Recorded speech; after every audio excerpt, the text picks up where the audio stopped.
Good day, everyone. Today, we are going to explain everything about geothermal energy and geothermal power plant. Let's begin with the question, what is geothermal power plant?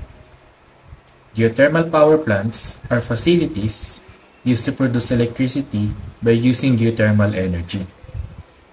When we say geothermal energy, we are referring to the Earth's internal thermal energy or the natural heat that comes from deep inside the Earth. This heat has been present for a very long time and can be used as a reliable energy source. In terms of how they work, geothermal power plants operate in a way that is quite similar to other types of power plants, such as coal power plants, solar thermal power plants, and nuclear power plants. All of these systems follow a similar principle, which is converting heat energy into electrical energy. The main difference between them is the source of heat that they use. For example, coal power plants produce heat by burning coal. Nuclear power plants generate heat through nuclear reactions, and solar thermal power plants use heat from the sun. On the other hand, geothermal power plants get their heat directly from beneath the surface of the Earth. The process usually starts by accessing areas underground where the temperature is very high. In these places, hot water or steam is found deep below the ground. Engineers drill wells to reach these geothermal resources. The hot steam or water is then brought up to the surface. Once the steam reaches the surface, it is used to spin a turbine. A turbine is connected to a generator, and when the turbine spins, the generator produces electricity. This electricity is then transmitted through power lines and distributed to homes, schools, and businesses. After the steam has passed through the turbine, it is often cooled down and converted back into water. In many geothermal systems, this water is injected back into the ground so it can be reheated again. This process helps maintain the geothermal reservoir and allows the system to operate continuously. One advantage of geothermal power plants is that they can produce electricity consistently. Unlike solar power, which depends on sunlight, or wind power, which depends on the wind condition, geothermal energy is available almost all the time. Because of this, it is considered a stable and reliable energy source. In summary, geothermal power plants generate electricity by using the natural heat from inside the earth. Although the general process is similar to other types of power plants, the key difference is that the heat source comes from underground. This makes geothermal energy an important and sustainable option for producing electricity. Now, let's talk about where geothermal energy comes from and why it is important. Beneath the surface of the earth, there is a natural source of power that has existed for centuries. Many people do not realize that deep underground, there are powerful natural processes happening all the time. One of these processes involves the intense heat produced by magma, which is molten rock found deep inside the earth. Because of this heat, there are areas underground where water becomes extremely hot. In some places, this water collects in large pools beneath the Earth's surface. These pools of heated water are known as geothermal reservoirs. Geothermal reservoirs are very important because they store heat energy that can be used by humans. The heat from the magma warms the surrounding rocks and water, creating high temperature below the ground. Over time, this water can become hot enough to produce the steam. This is the same reason why natural features like hot springs, geysers, and volcanic areas exist in different parts of the world. This natural phenomena shows us that there is a large amount of heat energy stored in the Earth. Scientists and engineers discovered that this heat can be used as a source of energy. Instead of letting the heat remain unused underground, it can be used, harnessed, and converted into something useful for the people. One of the main uses of geothermal energy is generating electricity through the geothermal power plants. However, electricity generation is not the only application.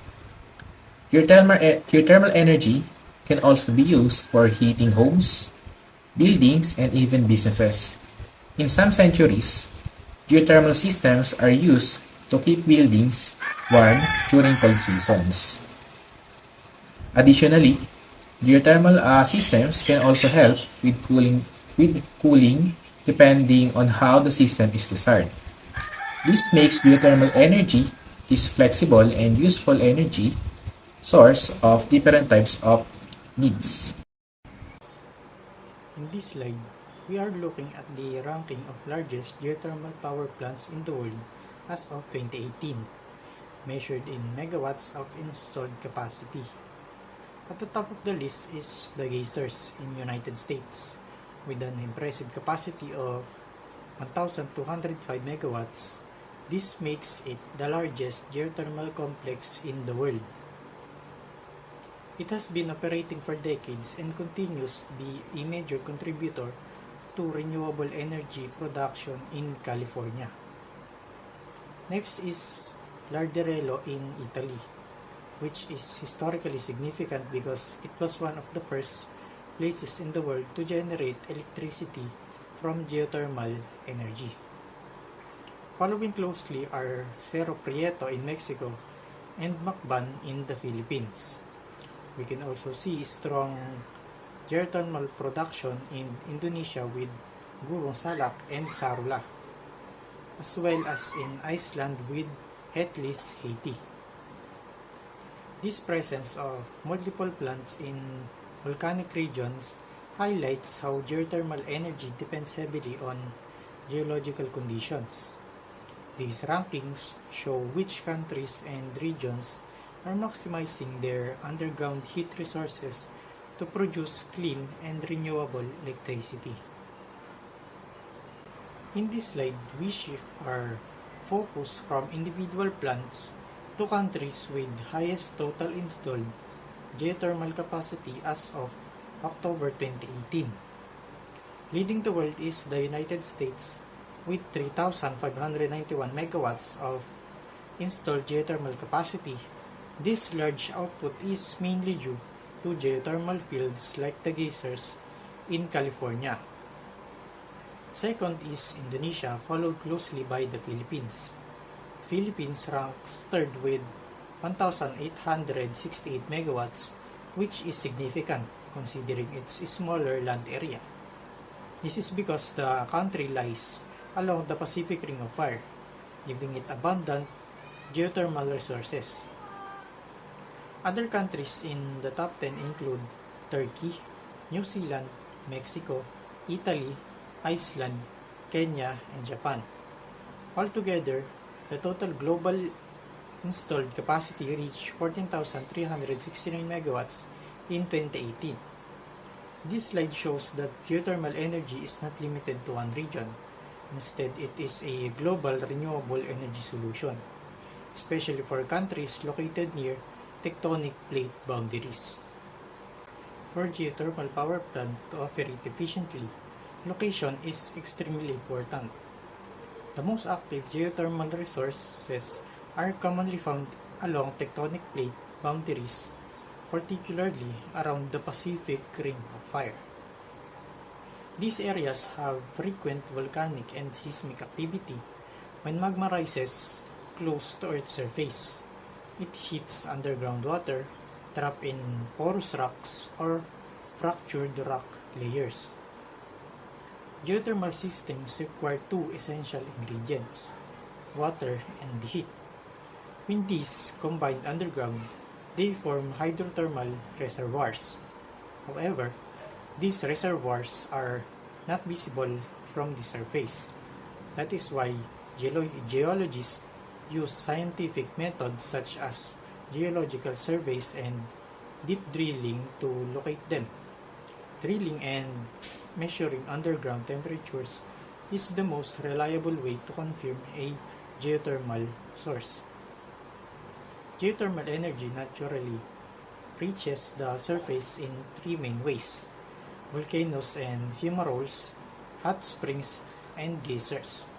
These surface features are strong indicators that geothermal energy may be present below ground. Because of this, countries located along tectonic plate boundaries such as the Philippines and Indonesia have a natural advantage in developing geothermal power. Proper site selection ensures efficiency, sustainability, and long-term renewable energy production. Good day everyone. Today I will talk about dry steam geothermal power plant, one of the oldest type of geothermal power generation. Geothermal energy uses heat from the Earth's interior to produce electricity. Unlike the fossil fuel, it's renewable and eco-friendly. Dry steam plant especially use high temperature steam directly from the underground reservoir to drive turbines and generate electricity. Dry steam power plant. A dry steam power plant is the oldest and simplest type of geothermal power plant. It uses natural steam from the beneath the earth surface to generate electricity. Unlike the other geothermal system, it does not need to convert hot water into steam because the steam is already available underground.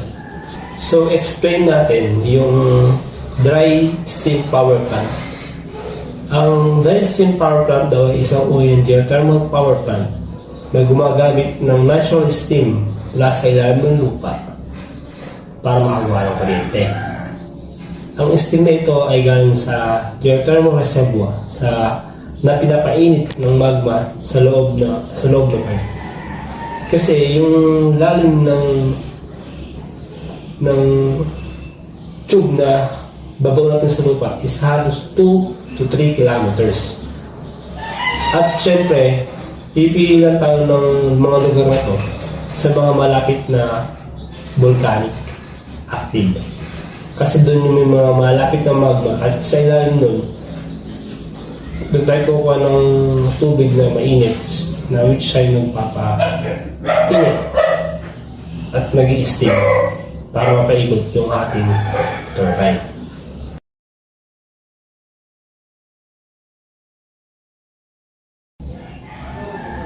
How it's operate? A dry steam power plant. A dry steam power plant works by drilling well depth into the earth where hot steam naturally exists. This steam comes from the geothermal reservoir heated by magma. The steam travels upward through a production well and is directed straight to a turbine.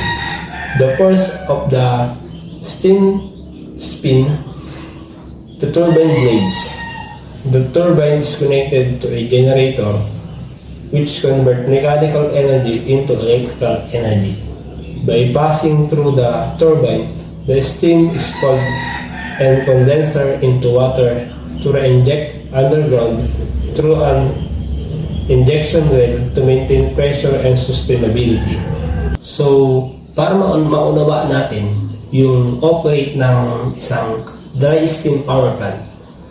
Sa dry steam power plant, nagdidrill sila ng mga malalim na balon sa lupa para maabot ang natural steam na galing sa geothermal reservoir. Ang init na ito ay galing sa magma sa loob ng earth.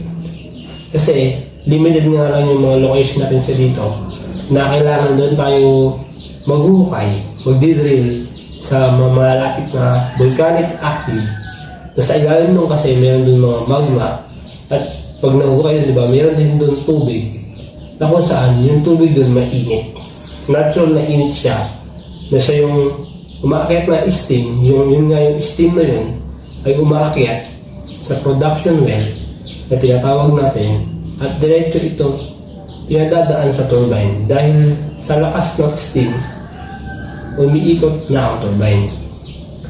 Yung turbine naman ay may nakakabit sa kanyang generator na kapag merit nga yung generator, makakagawa na tayo ng kuryente. Pagkatapos magamit ang steam, pinapalamig ito, pinapalamig siya sa condenser at ibabalik ulit siya sa lupa gamit ang injection well para magamit natin siya ulit. Kasi pag yung tubig na binaligtad doon ulit, pagdating niya ulit sa may ilalim ng reservoir natin, pag maiinit siya ulit, tapos yung steam na yun, aakit ulit siya, papunta ulit sa may generator na siyang nagkapaikot sa mga lead. Ibig sabihin, parang cycle siya na paulit-ulit nangyayari kahit na masama yung klima, ganyan. Dire-diretso pa rin siya nag-ooperate ng steam para mapaikot yung generator na magandang source ng kuryente natin dahil hindi siya humihinto, pero limited nga lang yung location niya sa mga malapit kung dapat siya na may volcanic active dahil doon nga nakalagay yung mga maiinit na tubig. So, bigyan na natin siya ng konting conclusion. Ang dry steam power plant ay isa sa pinaka-malinis at efficient na paraan ng paggagawa ng kuryente. Ginagamit lang ito ang natural steam na mula sa earth. Direct itong ginagamit ang steam para paikutin ang turbine at makagawa ng electricity. Kahit limited lang ang mga lugar kung saan ito pwedeng itayo, sipahin ito sa mga efficient at renewable energy source natin sa ngayon.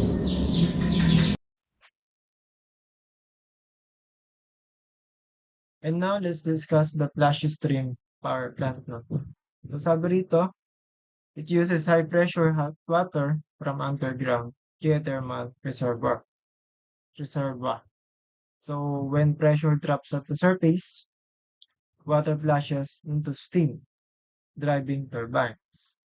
The condensed water is reinjected underground.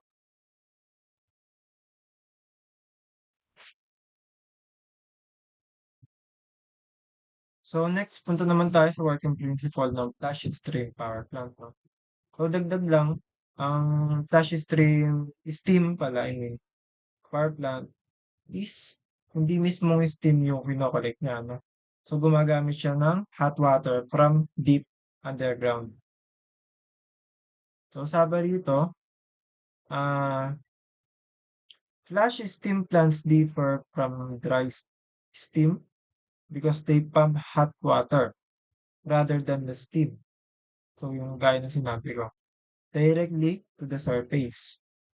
These flash steam plants pump hot water at a high pressure from below the earth into a flash tank on the surface. No? So yung flash steam power plant daw is isang type ng geothermal plant na gumagamit ng mainit na tubig mula sa ilalim ng lupa. No? So ganito yung process niya. Sa ilalim ng lupa, may high pressure hot water dahil sa init ng magma. So ngayon, pinapump ito ng pataas papunta sa surface.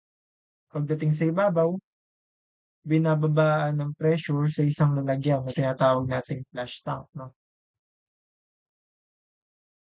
So the flash tank is at much lower temperature, causing the fluid to quickly flash into steam. The steam produced powers the turbines the steam is cooled and condensed into water, where where it is pumped back into the ground through the injection well.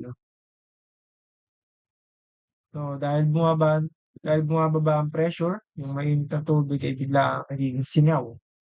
Ito yung tinatawag nating flash, no? Yung steam na nabuo ng isang pag-ikot ng turbine o pagpapaikot sa turbine at ang turbine naman ang nagpapaandar ng generator para mapag-generate tayo ng kuryente. So pag after nun, yung steam ay pinapalamig at nagiging tubig ulit. Tapos binabalik ito sa ilalim ng lupa sa pamamagitan ng injection well para magamit muli or ulit, no? So basically, ginagamit natin ang natural heat ng Earth para makagawa tayo or makapag-generate tayo ng electricity.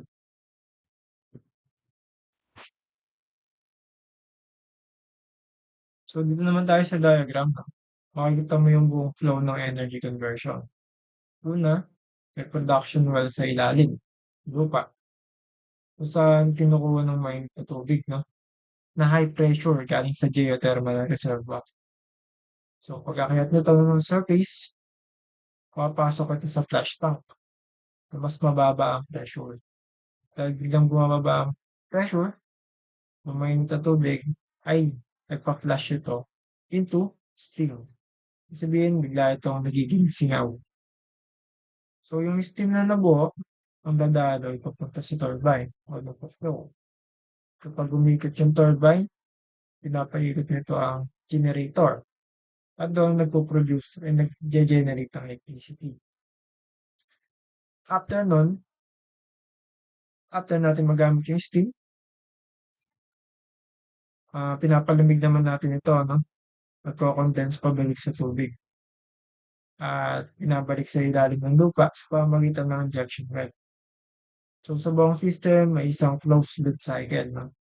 Kinukuha ang init sa lupa, ginagawang mechanical energy, then electrical energy. After nun, binabalik ulit yung tubig na ginamit natin, no? Para sustainable ang operation. And lastly, ito naman yung mas detailed na diagram ng flash steam geometric power plant.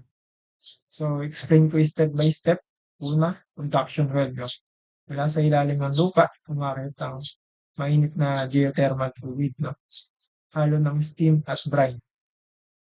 Mataas ang temperature at pressure nito. Pangalawa, separator or tinatawag natin na steam brine separations. So pagdating sa surface, iniwalay niya naman ang steam at brine, no? Maalat. So, na mainit na tubig, no? Yung steam, pinapapunta sa turbine. Yung brine naman is magiging waste brine. So pangatlo is yung turbine. Yung steam, ang magpapaikot sa turbine, pag umikot ang turbine, pinapaandar nito ang generator sa generating facility, no? Kaya nakaka-produce ng electricity. Next is condenser, no? After gamitin ng steam, papasok sa condenser, kasi nito ay pinapalamig at nagiging liquid ulit.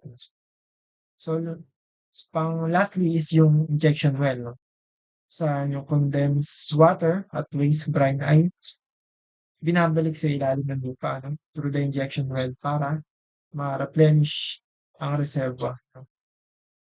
So, ang important concept dito is closed loop system ito.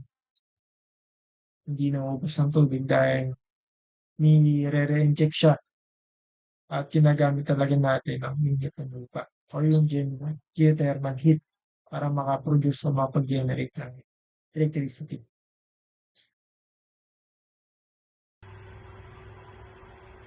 Next is the binary cycle power plant. A binary cycle power plant is a type of geothermal power plant that generates electricity from moderate to low temperature geothermal resources, typically between 85 degrees Celsius and 170 degrees Celsius. In this system, hot geothermal water extracted from underground reservoir does not directly drive the turbine. Instead, it passes through a heat exchanger, where it transfers its heat to a secondary working fluid, with a lower boiling point, such as isobutene. This secondary fluid vaporizes and spins a turbine connected to a generator to produce electricity. Afterward, the vapor is cooled, condensed back into liquid, and reused in a closed loop, while the cooled geothermal water is reinjected to the ground because the two fluid operates in separate cycles. The system is called binary and it produces very low emission with minimal environmental impact. So, how binary cycle power plant operate? I-discuss ko dito kung paano nag-ooperate yung binary cycle power plant and ano yung mga kailangan niyang parts para mag-function and ma-convert yung heat into electricity. So, as you can see in this picture, dito sa may red part sa ilalim, nakalagay extraction well. Dito kinukuha yung hot water. Ngayon, dinadala siya pataas. Ngayon, yung way of traveling niya is through pipe. Itong red na to, itong red na line na to, yan ay isang pipe. Ngayon, pag pumunta yan dito sa may heat exchanger, dito sa heat exchanger, meron niyang isang pipe pa sa loob. May laman naman yung isang pipe na to na isobutene. But isobutene yung ginamit kasi mas low yung boiling point niya than water. Mas lower. So, ayan, yung hot water pupunta sa heat exchanger. Ngayon, yung heat na yon magtra-transfer papunta dito sa may isang pipe na to. Ngayon, 'di ba may lamang isobutene yon? Yung isobutene magtra-transform siya into steam kasi nga napainitan siya ng hot water. Ngayon, yung steam na yon papunta sa may dito sa may turbine. Ngayon, dito naman sa turbine, kung makikita nyo, nakakonect siya sa generator. Yung turbine, papaikutin siya ng steam. Ngayon, pag umikot yung turbine na nakakonekta sa generator, magge-generate yung generator ng electricity. Tapos, yung steam naman na ginamit dito sa turbine, syempre, babalik yan, pupunta yan dito sa may condenser. So, dito sa condenser, syempre, ang purpose ng isang condenser is i-transform yung gas into liquid ulit. So, si isobutene magiging liquid form ulit. Ano yung ginagamit? Ayan, cooling water. Ngayon, magiging liquid form ulit si isobutene.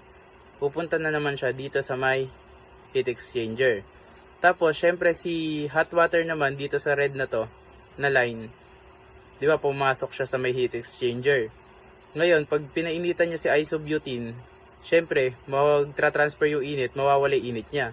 Kaya dito sa may orange part na to, yung cold water, yan, dyan na siya, lalabas siya as cold water. Ngayon, babalik siya into injection well. Babalik ulit siya sa ilalim ng lupa. Tapos, yun, uulitin lang yung process nun. Diba, simula extraction well, kukuha ng hot water, paangat. Pupunta sa heat exchanger. Sa loob ng heat exchanger, meron tayong isa pang pipe doon. Ang laman nun is isobutene. Si isobutene, since lower yung boiling point niya than water, yung heat ngayon ng hot water is magtra-transfer dito sa pipe ng isobutene. Si isobutene, magiging steam. Pag naging steam, pupunta siya dito sa may turbine. Siya yung magpapaikot dito sa turbine na yung turbine nakakonekta naman sa generator. Generator magge-generate ng electricity. Ngayon, yung steam na ginamit dito sa may turbine, babalik na naman siya dito sa may condenser. Sa condenser, doon siya gagawing liquid form ulit. Tapos, pupunta ulit sa exchanger. So, ganun lang yung operation niya. Paulit-ulit na cycle lang. Ngayon, kung isipin natin bakit siya tinawag na binary. Tinawag siyang binary kasi gumagamit siya ng two fluids. Tapos, yung bawat fluid na yun is may sarili siyang operation or cycle. So, dalawang fluid na may sariling cycle. Kaya tinawag siya na binary.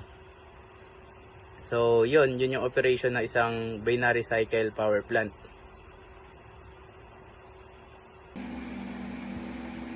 Good day everyone.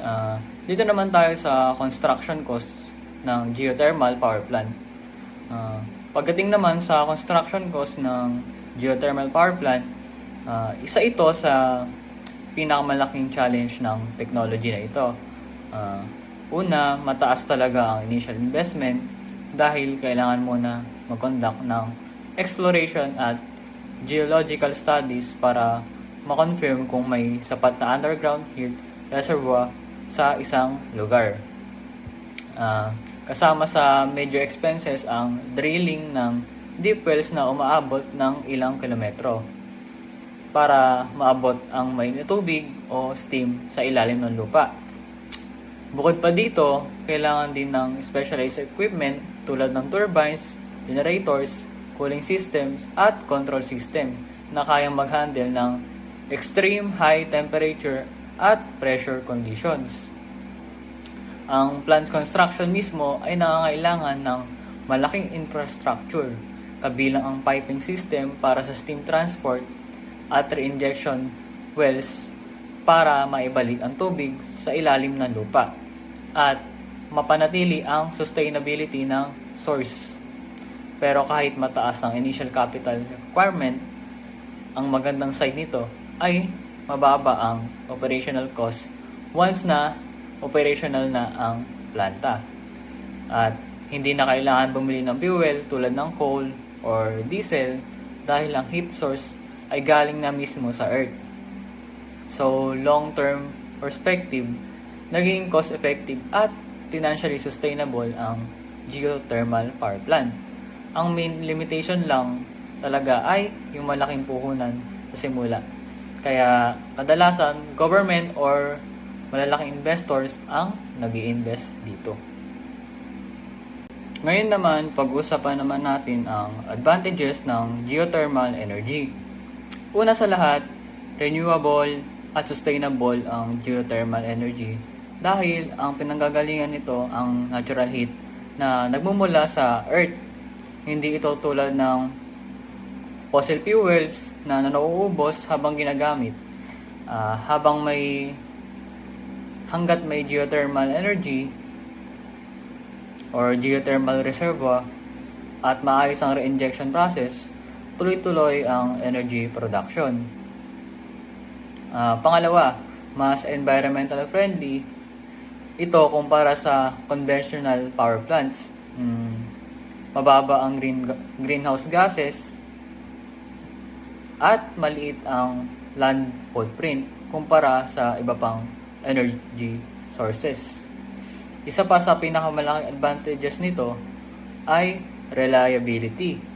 Hindi ito dependent sa weather conditions.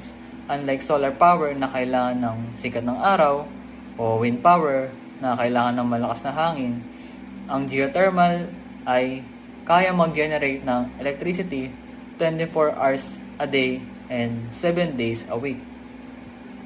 Dahil dito, naging stable base load power siya sa power grid. Malaking tulong ito sa grid stability dahil consistent ang output at hindi pabago-bago. So, sa madaling salita, geothermal energy combines sustainability, environmental benefits, at operational reliability. Okay, punta naman tayo dito sa disadvantages. Una, may geographic limitation ang geothermal power plants. Hindi ito pwedeng itayo kahit saan. Kailangan may existing underground heat reservoirs na accessible at economically viable. Kadalasan, matatagpuan ito sa mga volcanic areas or tectonically active regions. At pangalawa, mataas pa rin ang initial cost lalo na sa exploration phase. May risk din na kahit mag-drill ka, possible hindi sapat ang steam output. Kaya may financial uncertainty sa simula. May technology naman na tinatawag na Enhanced Geothermal System or EGS, kung saan artificially ini-enhance ang underground reservoir para makapag-produce ng steam. Pero ito ay mas mahal, mas complex, at nangangailangan ng advanced engineering. Malaki ang kapital at government regulation. Bukod pa dito, may minimal environmental risk tulad ng land subsidence at possible release ng small amount of gases kung hindi maayos ang system design. Kaya kadalasan ang geothermal projects ay pinamumunuan ng government o malalaking corporations dahil sa laki ng investment at technical requirements.